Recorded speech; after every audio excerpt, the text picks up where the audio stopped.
Well, while you've been away, I've been doing some things also. I've been trying to do things that I thought would make you proud of me. Oh, I was proud of you before I went away.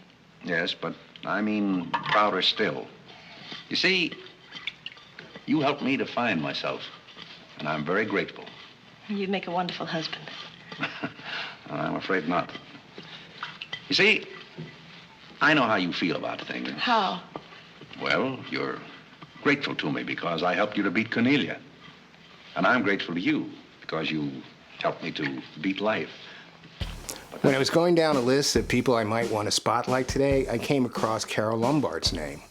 I found out that her 82nd anniversary of her death in 1942 is coming up, and that's on my birthday, in fact, January 16th. So I went with her. Now let me give you a brief history. She was only 33 years old when she died. Many called her the screwball comedy queen. She started acting at the ripe old age of 12, and by the time she was 21, she was already appearing in films. She did 56 films and 18 shorts in her 21-year career. That's a lot of work, no matter how you slice it. Her marriage to William Powell, who was Paramount's top gun in 1931, instantly got her notoriety. That marriage didn't last long, though. She was young, he was older, she was brash, and he was sophisticated. But her marriage to the king of Hollywood, Clark Gable, in 1939 was the stuff of legend. She did only one flick with him called No Man of Her Own, which was a hit. 20th Century, a film she starred in with John Barrymore, yes, Drew's granddaddy, made her a major star and the top-paid actress in Hollywood. That's your quick history lesson on Carole Lombard. Now stick with me on this episode of Lights, Camera, Classic, and I'll give you a quick review on a movie I stumbled upon called Made for Each Other. It's a lazy Saturday afternoon special, which I think you'll really like.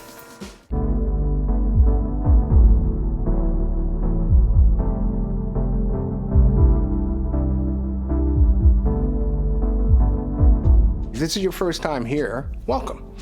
If you've been here before, then you already know what I do. I pick a star and spotlight a not too popular movie they starred in. Pretty simple. I don't cover the super classics either. I stick to the hidden gems of classic Hollywood. That means great stories, great directors, great actors without a lot of hype or fanfare. Those are the best old movies to me. Last episode, I did a spotlight on a Humphrey Bogart movie called In a Lonely Place. If you didn't get a chance to watch it, do yourself a favor, especially if you're a Bogey fan. Now back to Miss Lombard. Made for Each Other, released in 1939, is a rom-com directed by John Cromwell, produced by David O. Selznick, and starring Carole Lombard, James Stewart, and Charles Coburn. Lombard and Stewart play a couple who get married after only knowing each other for one day.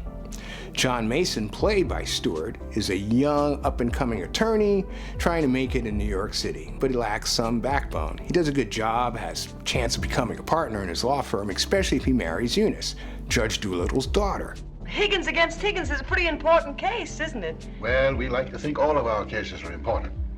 The little client of today may be the big client of tomorrow. Oh, you're so right, Judge. Doolittle is his boss, but John meets Jane, played by Lombard, during a business trip, and they fall in love and get married immediately. I didn't even know they did shit like that in the old days. But anyway, Eunice eventually marries another lawyer in a firm, some ass-kisser named Carter. Go to your left, sir. Come in. Well, hello, Carter. Nice of you to come down. Judge Doolittle sent me. He did. Oh, Carter, this is it's my wife. Mr. Carter from the office. How do you do? Happy to know you. It's a good thing I got here in time. You've got just about 10 minutes. 10 minutes for what? To get off the boat. To get off. What are you talking about? Higgins against Higgins.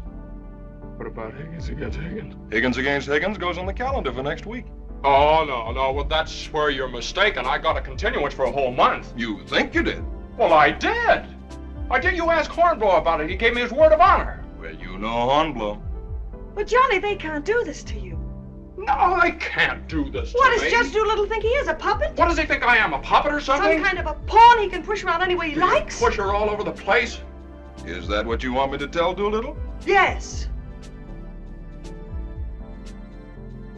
John's mom is pretty disappointed with her son's decision, and she makes it obvious. We're married.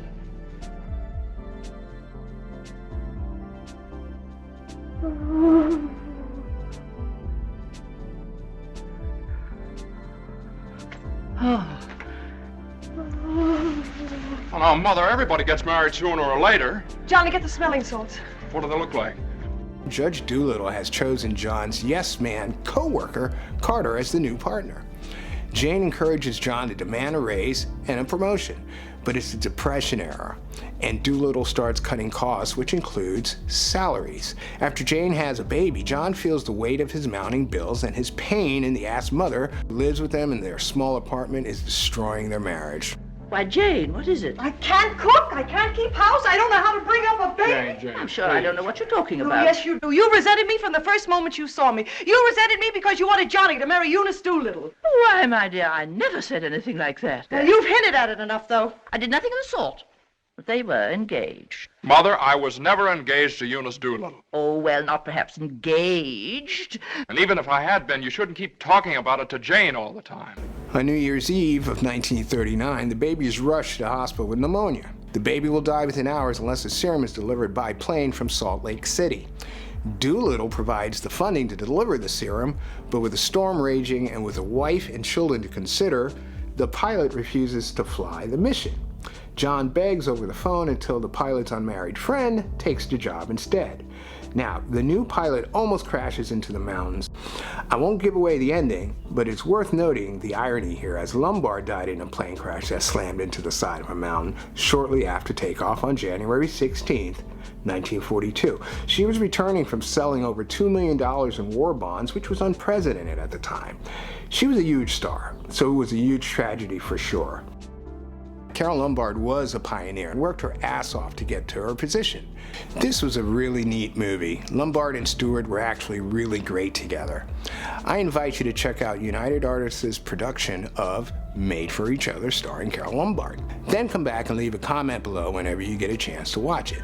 I promise it'll keep you entertained, and speaking of entertained, if you enjoyed this spotlight and want to see more of what I do, hit the like button, share it with your friends, or better yet, just subscribe to my channel so you can discover the hidden gems of classic Hollywood along with me. And remember, I'll be back.